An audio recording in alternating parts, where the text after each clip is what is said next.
Welcome to When Not Yet Becomes Right Now, the podcast where we dive deep into the moments of transformation, the times when not yet shifts into right now, and everything changes. I'm your host, Jen Ginty, and this podcast is all about those pivotal moments in our life journeys. You know the ones, when the hesitation fades, when we take that first step, even if it feels like a leap. It's in these moments that growth and healing begins. Each episode will explore stories of resilience, moments of clarity, and the sparks that ignite real change.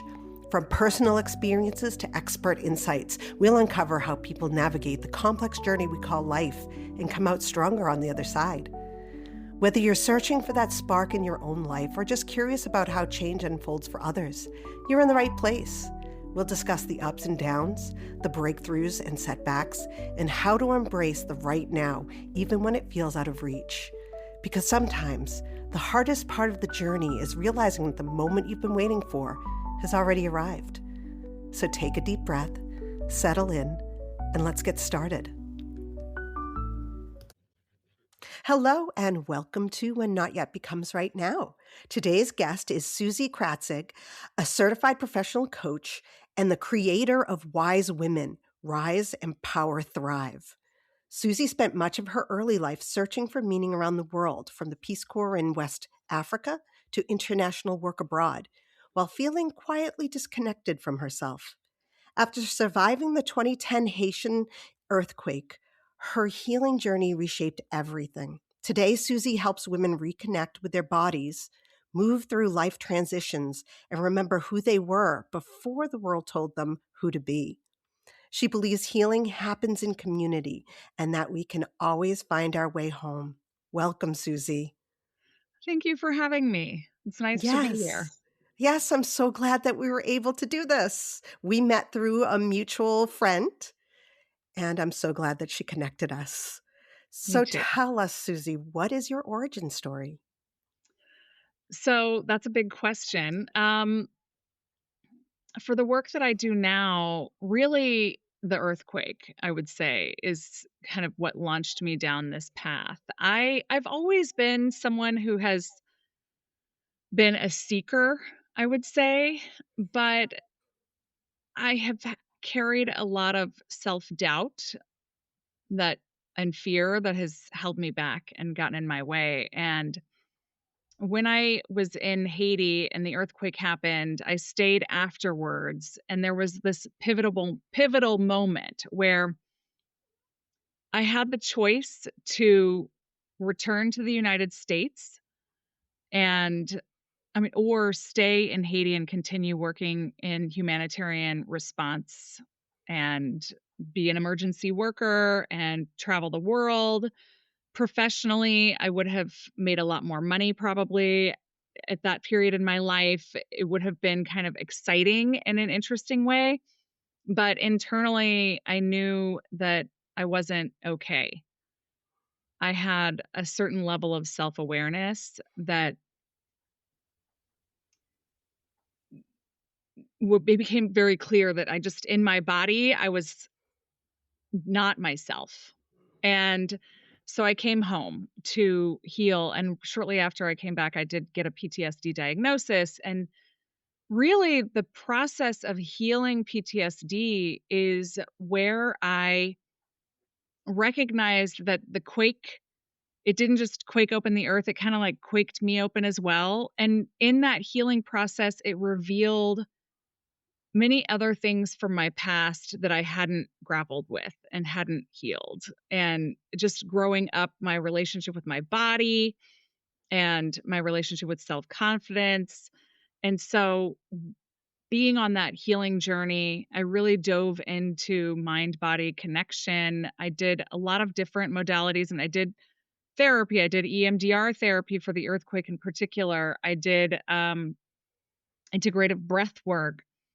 I started practicing yoga, and I'd always been somebody who did yoga, but like I really intensely started to practice it.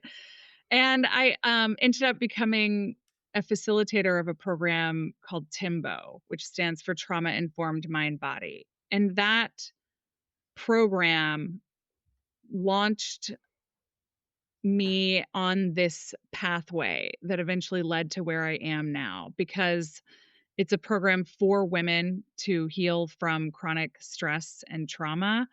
And it really showed me the power of healing in groups, the power of connecting into the body as part of that. And that has really informed so much of the work that I do with women today.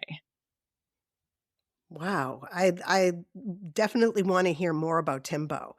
And, I just want to go back to that imagery that you gave that the earthquake quaked you open in a sense. Yeah. I mean, it's kind of funny going through an earthquake is a very weird thing to experience. And I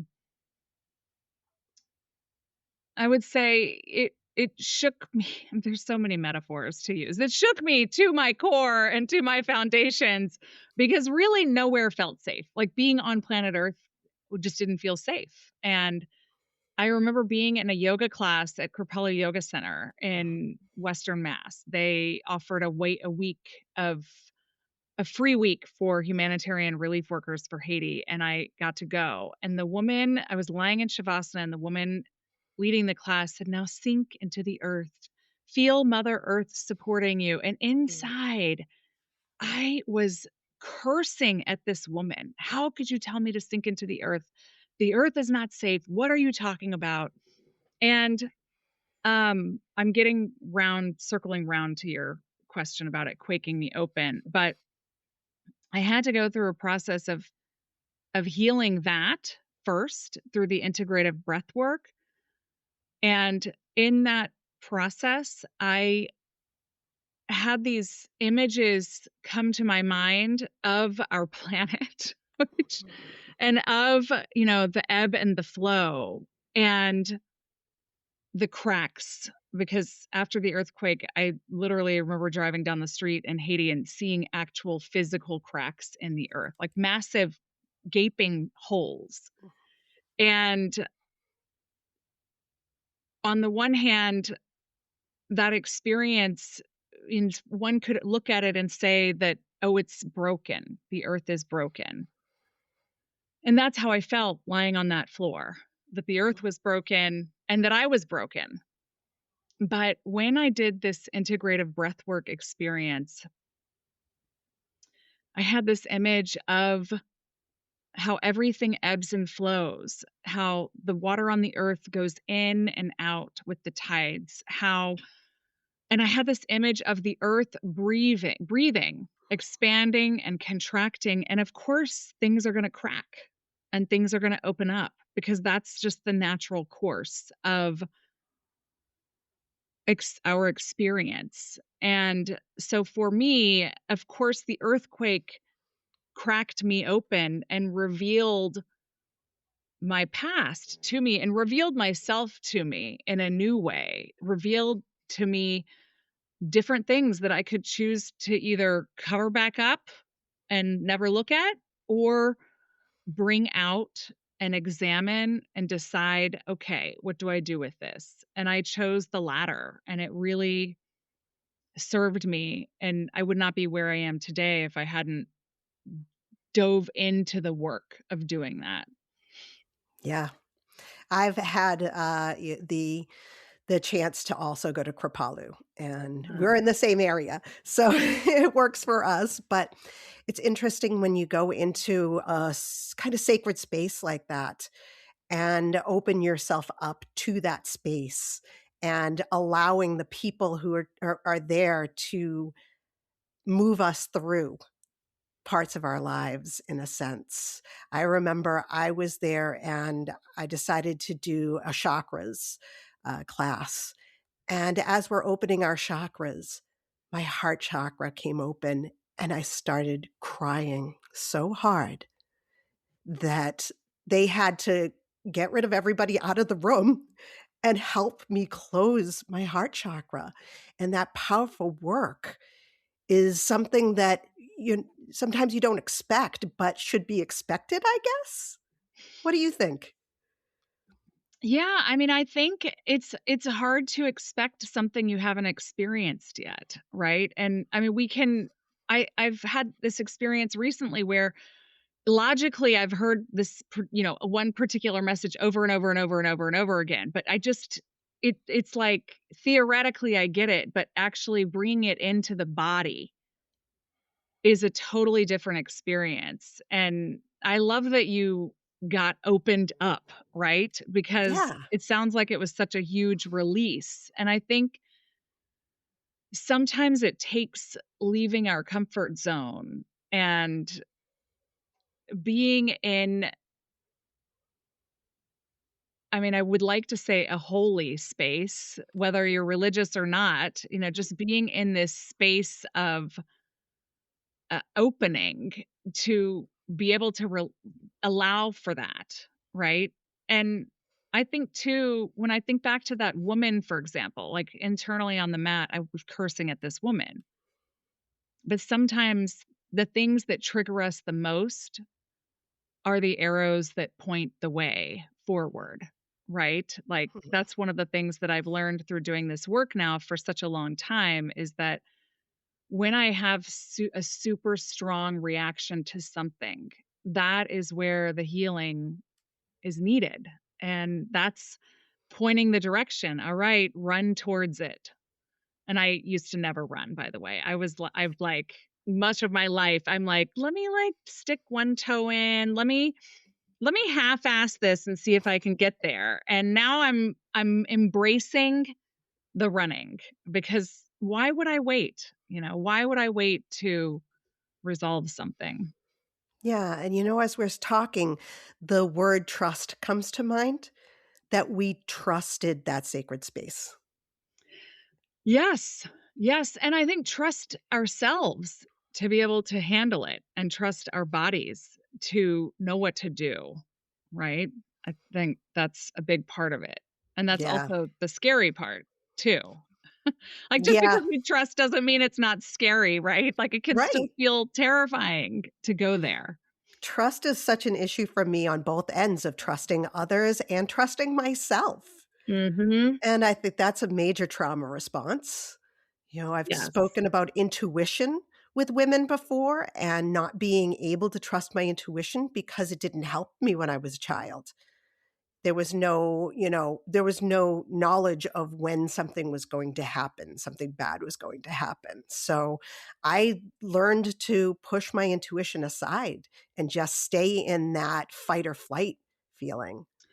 Yeah. Well, I think that's completely normal. Like one of the things that I work on with women in the Wise Women course that I have is, we have this rational brain within, and it's where our logic and our data and our problem solving happens. And it's very much like the brainy brain part of ourselves. And then we have the emotional brain, which is like the impulsive reaction. It's, the drama lives all there. Mhm. And the intersection, the wise mind, is really where the intuition lives. And if you are constantly in the reactionary part of yourself, then it makes it almost impossible to access that wise mind self where your intuition lives. And children, they don't even have a prefrontal cortex yet. So they don't even really have the capacity yet to do that, quite literally physically. So yeah, I mean, it's understandable to develop our habits from such a young age that it's going to be hard to trust ourselves. And that's totally what Wise Women is all about. It's helping women learn the skills to be able to trust themselves again. And it is a skill, I think. It's a skill that has to be practiced. It's not just a thing that you do one day. It's like we have to do it every day. Absolutely. Yes. So let's get into when you got into TIMBo.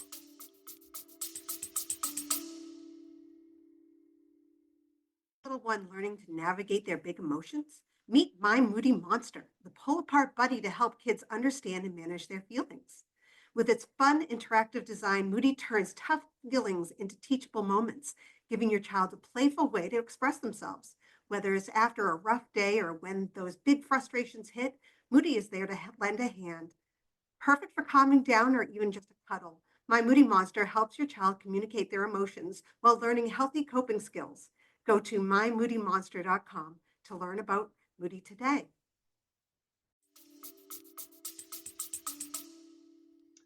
Yeah, so I met the creator of TIMBo at that Kripalu yoga retreat, and she Okay. hadn't created it yet. But that's where I connected to her. I started to attend some of her yoga classes, and then she launched TIMBo, and I joined and started becoming getting trained to become a facilitator. And I finished all of that process back in 2015, and it was such a powerful program. It still is, and it still exists, although there aren't as many folks who do it, so it's really not that well known, and what it showed me is what's possible. As I said before, what is possible with when women get together to do this work, to do this healing work, and it was a piece of my journey. I would say the other piece was doing the integrative breath work. And then another kind of big realization or aha that I had is just the sacred power of witnessing and Mm. being witnessed. And this is why I love working in groups so much. I mean, one on one as well, but there were a number of people on my own healing journey from PTSD who really held that position of being the witness. And I think when we have something big to heal, it is very difficult to be our own witness in those moments. And that's the goal, right? To get to a place where you are the participant and observer of your life, where you are able to serve as a sacred witness to your own becoming. And when you are cracked open with everything spilling out from having been through a trauma, we need other people to step in and serve in that role of witness, non-judgmental witness. And I had so many healing witnesses on my journey.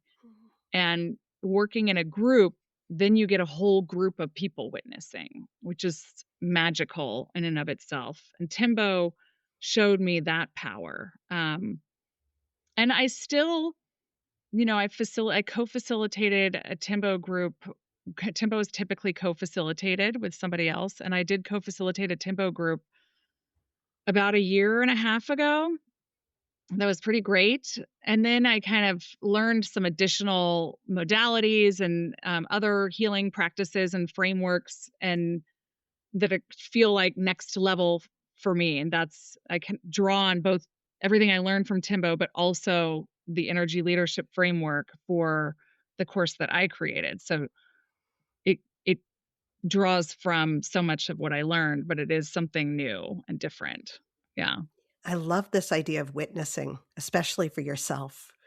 That really brings up a lot for me because as you said, a lot of women, I think this is what you said, please, tell me if I'm wrong. A lot of women witness others in their lives and very rarely look in upon themselves to witness for themselves.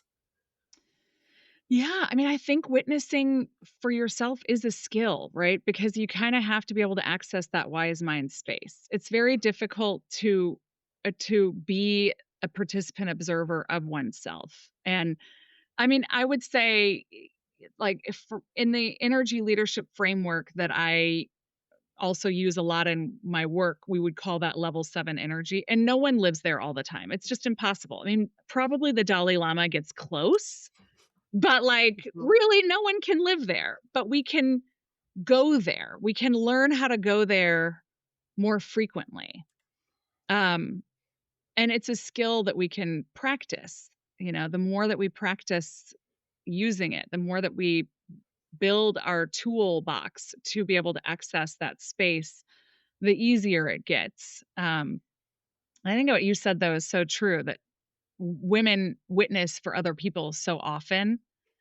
And also, I think it's not always so, straightforward. I think women often witness, but there's often, like, a little bit of judgment that comes along.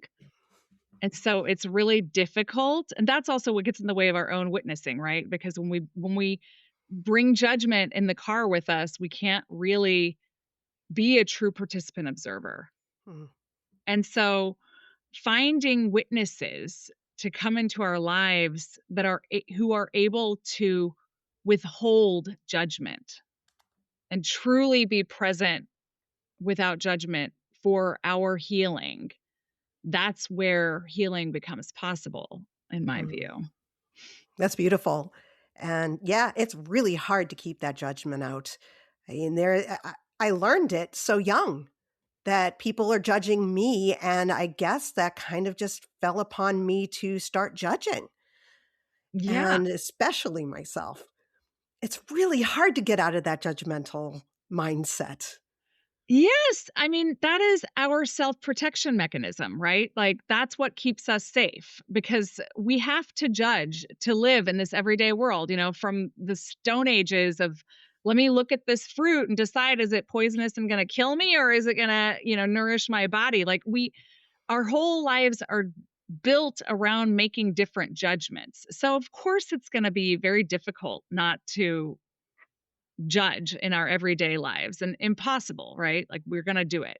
Yeah. And also, we can get better at noticing when we're doing it and then holding back and not necessarily allowing it to influence the choices that we make moving forward. But as a kid, you can't do that. Mm-mm. I think when I think about that, it helps me have so much more compassion, right? Because a kid is just doing what we when we were little, we just did what we thought would help us the best. Right. And that was making different judgments based on the situations that we were in. And so, there's no way that we could not do that. And so we can love ourselves and love all the effort that we made to keep ourselves safe, right? Yeah, and with women witnessing, I feel as though that we just automatically fall into that role because we're witnessing our parents maybe, and we're witnessing our brothers and sisters or cousins, family members. And then when you become a mother, you're constantly witnessing for your children. Yes. Mhm. Yes. S- So it's so easy to fall into being the witness without witnessing for yourself. Yes. Yes. I totally agree with that. And I do also think, when you're talking about trauma response, a lot of people talk about fight, flight, and freeze, and there is a fourth one that now is sort of entering the lexicon, which is fawning. And I think so Yes. many women do that. We fawn, we people please. We're gonna Okay. take care of everybody else before we take care of ourselves. And part of that means being present for other people in our lives as the default before we're Mhm. present. And yet, every time we get on an airplane, we're reminded to put the mask on yourself, but nobody does it. We don't often do it because of these ingrained habits of keeping ourselves safe through the witnessing and supporting and people pleasing of others. Yeah. Fawning, when I learned that that was such a thing, it was probably 2, 3 years ago that I learned about it. So it is pretty new to people, I would Mhm. say, because you always hear fight or flight. But fawning when you have an abuser is the very first thing that you learn as a child, to make that abuser feel as though you are absolutely in love with them and you will do whatever it takes for them to be happy. Yeah. I mean, because it keeps you safe to do that, right? I mean, unfortunately, it doesn't really always work. And I think so often it's when you're a kid, it's like, well, if I do this, then it's not going to be as bad Mhm. as if I do the alternative, which would be to fight or to Yes. freeze. And Yes. so it's so complicated. It's just such a complicated challenge. And I mean, we do what we can to survive. Yeah. So tell me about wise women. Oh, thank you for asking. Yes. I'm excited to hear about it. Well, I will tell you, I'm super psyched because I just started an in-person Wise Women, and this has been a goal is to do it in person. And we just had our first session on Sunday night, which, by the way, I know this is probably going to come out later, but Sunday night was January 18th. And I'm not totally woo-woo, but every once in a while I hear something and I just like to open myself to the possibility of allowing a little bit of mystical, magical energy in. And January 18th, the first night of our session, like the first session of this group that I'm running right now, was also the new moon, which is all Ooh, about yes. fresh starts and new beginnings. So, Yes, I love um, that. yeah. So Wise Women, it is a 9-week program, and it is designed for women or people who identify as women or people who were socialized as women, you know? I mean, they may not identify as a woman anymore, but if you grow up as a child in our society and you're socialized as a woman, then come on in, because a lot of the way that women respond to trauma and stress as a child is part of what we're socialized to do. So that can show up no matter how somebody identifies right now. And so this group is 9 weeks of helping women actually practice the skills of interrupting the stress response in the moment Hmm. and connecting into the body. I think a lot of us live from the neck up because that's We're what in our we're heads, focused. right? Yeah, we're in our heads. We feel like we can problem solve everything. And the neck down, especially for women who have been who have experienced sexual assault or abuse or something like that, it can feel very unsafe. Um, for me growing up, I went through a lot around body shaming, and that, so for me, below the neck was not safe. It just made me feel terrible. So I avoided as much of it as possible. I was going to be the smart girl and focus on the head. Mhm. And what I've learned is that it just doesn't work over the long haul, because then I'm completely disconnected from such amazing, wonderful resource that I have in my body. And so the skills that we practice in the course are helping women reconnect into the body through learning about that stress response and the patterns that we develop in response to stress, and then practicing the skills of interrupting it in the moment and bringing in pause and space to shift the energy and make different choices that serve us better. And also, I think a big part of the course too is just about learning how to not take everything so seriously all the time. We are experimenting, right? So we can fail. I mean, there's really no such thing as failure if you think about it. We just have the opportunity to learn and decide, did that work for me or did it not work for me? And if it didn't work for me, then let me try something different. So there's a lot of that mindset and that kind of thinking behind the course as well. That's great because I know a lot of times, myself included, that we can say, "This isn't working," so early on and not giving anything a real chance, like we're supposed to it's supposed to be like people live now on our phones. You get it right away or it's not worth it, right? Yeah, that's true.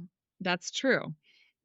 And there's a fine line, right? It's hard to even acknowledge if something works or not if we're not tuned into our bodies and our intuition and our calm confidence. It's really difficult to evaluate what we do. And so part of the skill is deepening that awareness so that we can actually, I mean, I know, ideally we're removing judgment from our lives, but that's impossible. It's how are we judging? Like, what are we bringing into a judgment? Is our judgment just a part of the reaction, or is it a calm, confident, intuitive, measured judgment? And I think that's where it can get confusing too, because sometimes when we're in our problem-solving brain, we think it's a calm, measured, data-driven, logic-driven, but then it's missing the connection to the body. And emotionally, it might not serve us in the long run. And so we have to be able to access both and then create choices from that space where we are able to see the bigger picture. I I'm fascinated by the work because, yes, it's very difficult for me to sit in my body. I am that person. The reason we were recently talking about how I create so much content. And it's because I don't want to sit in my body and sit in my Mhm. feelings that I just immediately get up and do something. Yeah. And I've had to learn to step back and be like, this too shall pass, this feeling. And you're allowed to feel it throughout your entire body. It's not just a head thing. It is a full body experience. And that's okay. Yeah, and I love what you're saying. This will pass. This is a feeling. This is a whole body experience, and it's okay. I mean, the it's okay is bringing the self-compassion in. And I think too, the more that we practice being in uncomfortable experiences, or like discomfort in our body without resisting it, the quicker they pass. Like, I Mm. think so often when we're resisting is when we have a hard time, like, when it starts to become a problem over time, right? Like the energy leadership framework that is built into the course, there's 7 energy levels, and levels 1 and 2 are really kind of our fight or flight response. And then as you get higher towards, Dalai Lama level 7, people make this assumption that, oh my God, like I need to be up in the higher levels. Like I got to get rid of level 1 and 2. But level Mm. 1 and 2 also have a purpose. Of And course. so does level 3. And part of the human experience is experiencing all of it. And sometimes, we want to be in level 1. Like if you lose the love of your life, Mm. it might feel deeply sad to be in level 1 energy. And if we resist it, that's when it's more uncomfortable.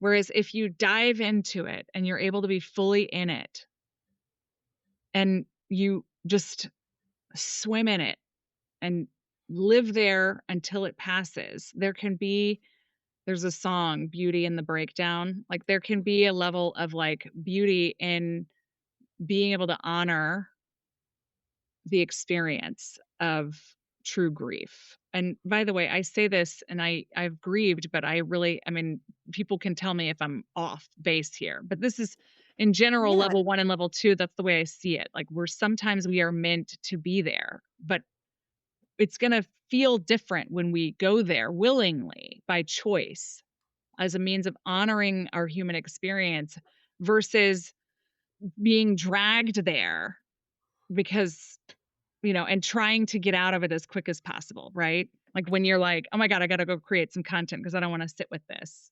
Then you're gonna get dragged back there more frequently, right? Because it's like the body is not gonna let up. It's gonna No. keep going. Yeah. Yeah. Yeah. And also So, it's normal to wanna exit it. So that's also totally part of our human experience to not wanna be there, right? well, difficult emotions are exactly that, difficult. You Yeah. don't want to deal with them. You don't want to feel them. They feel yucky. Exactly. But so you work with groups of women. Do you work one on one with women as well? I do. I do also work one-on-one. Mhm. What is that experience like? The one-on-one experience? Yeah. I mean, for me, it's great. I love working one-on-one for a different reason. You just really get to dive in and be present fully with one person. And I think, um, one-on-one, I'm very aware that I am the witness for that person.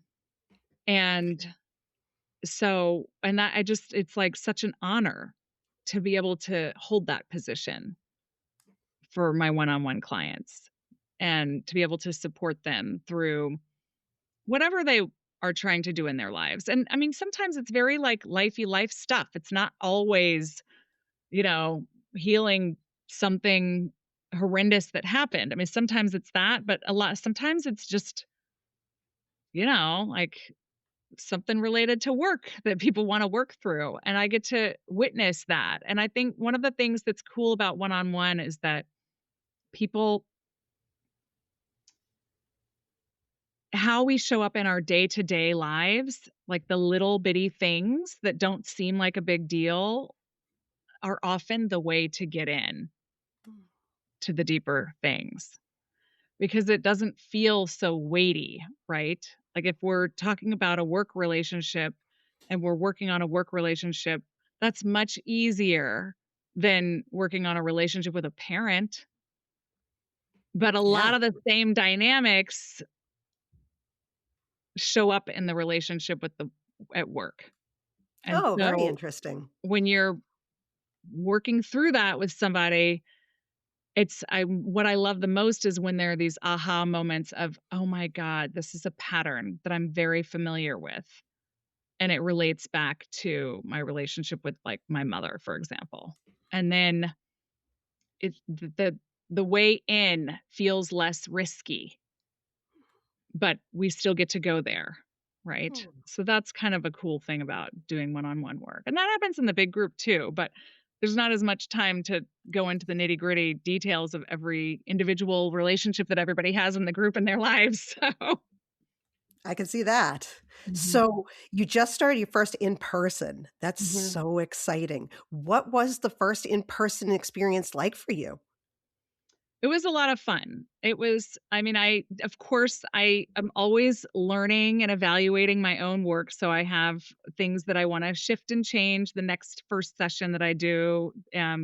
But in general, it was just so cool. We all were sitting in a circle and I built in some lightheartedness.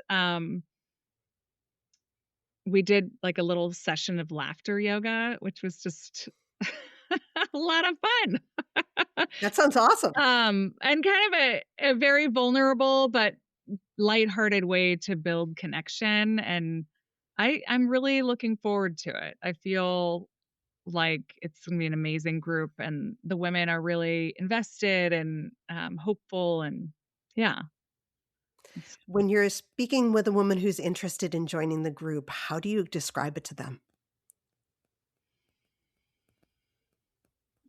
I would describe Wise Women as a place to connect to your inner wise woman, your highest self, while being in community. And it's really a place to learn how you show up, right? Like a lot of it is, how do I show up in my life? How do I show up in my life when I'm at my best? And how do I show up in my life when I'm under stress? And how can I create shifts? How can I let go of what no longer serves me and begin to embrace new possibilities and embrace my own power? And I think one of the biggest key messages, which actually is a big TIMBo message that I'm bringing into the Wise Women group, so I can't totally claim credit for this, but is that we are all already whole. I think sometimes women enter this group and they think that they're broken or that they need to be fixed in some way. And that's not true. Nobody needs to be fixed. There's nothing to fix.